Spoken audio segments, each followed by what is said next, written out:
नमस्कार. मी पंजाब जिल्ह्यातल्या सर्व शेतकऱ्याला सांगू इच्छितो की 18, 19, 20 आणि 21च्या 4 दिवसामध्ये चांगला पाऊस पडणार आहे. काही ठिकाणी वारं सुटणार आहे, काही ठिकाणी गारपीट देखील होणार आहे. म्हणून हा अंदाज लक्षात यायचा. म्हणजे सांगायचं झालं तर आज नांदेड जिल्हा, त्याच्यानंतर यवतमाळ जिल्हा, चंद्रपूर, गडचिरोली ह्या पट्ट्यामध्ये थोडा पाऊस पडणार आहे. म्हणून हा अंदाज आज सर्व शेतकऱ्यांना लक्षात यायचा. आज देखील महाराष्ट्रामध्ये बऱ्याच ठिकाणी रात्रीच्याला चांगलं आभाळ येऊन काही ठिकाणी थोडी थोडी सुरुवात झालेली दिसणार आहे. 18, 19, 20, 21च्या दरम्यान राज्यात चांगला काही भाग बदलत वेगवेगळ्या भागात पावसाळ्यासारखा पाऊस पडणार आहे. म्हणून हा अंदाज लक्षात येता. ज्यांचा गहू काढणीस आलेला असेल तर तुम्ही गहू काढून घेऊ शकता, हरभरा काढून घेऊ शकता, मका उघड्या असली तर ती झाकून ठेवू शकता. वीट उत्पादकांना सांगू इच्छितो की तुम्ही काय करा, उद्यापासून तुमच्या विटा झाकून ठेवा, कारण की चांगला पावसाळ्यासारखा पाऊस पडणार आहे. म्हणून हा अंदाज लक्षात येतात.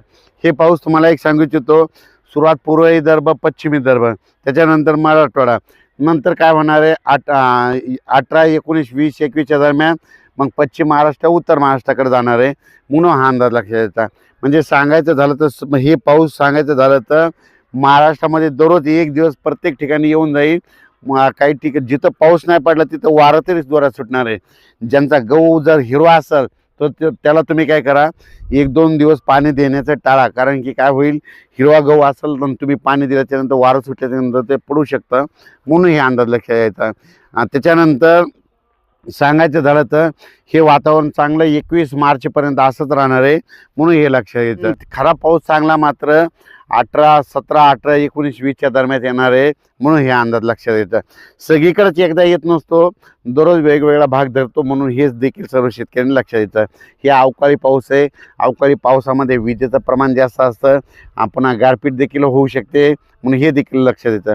मग नेमकी गारपीट कुठं होऊ शकते तर तुम्हाला एक माहिती असं सांगतो. एखादी जर नदी असली, त्या नदीच्या बाजूला तिकडून 1 किलोमीटर आणि इकडून 1 किलोमीटर त्या पट्ट्यामध्ये कधी बी गारपीट होऊ शकते. म्हणून हे एक लक्षात येतं. एखादा कॅनल असला तर कॅनलच्या बाजूला दोन्ही साईडनं 1-1 किलोमीटरच्या अंतरानं त्या पट्ट्यामध्ये गारपीट होऊ शकते. जिथं डोंगराळ जमीन आहे, हलकी जमीन आहे, तिथे गारपीट होऊ शकते. पण गारपीट सगळीकडे होत नसते. म्हणून हे देखील सगळ्या शेतकऱ्यांना लक्षात यायचं.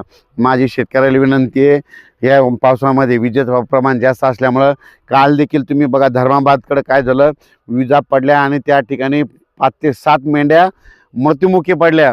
म्हणून माझी शेतकऱ्याला विनंती आहे की तुम्ही घरी येताना रात्री त्याला पाऊस सुरू झाला आणि तुमच्या इथं बैल लिंबाच्या झाडाकडे असेल तर झाडावर वीज पडते. म्हणून माझी सर्व सगळ्या शेतकऱ्याला विनंती आहे, पाळीव प्राण्याची काळजी घ्या. अचानक वातावरण बदल झाला तर उद्या लगेच परत एक मेसेज दिला जाईल. धन्यवाद.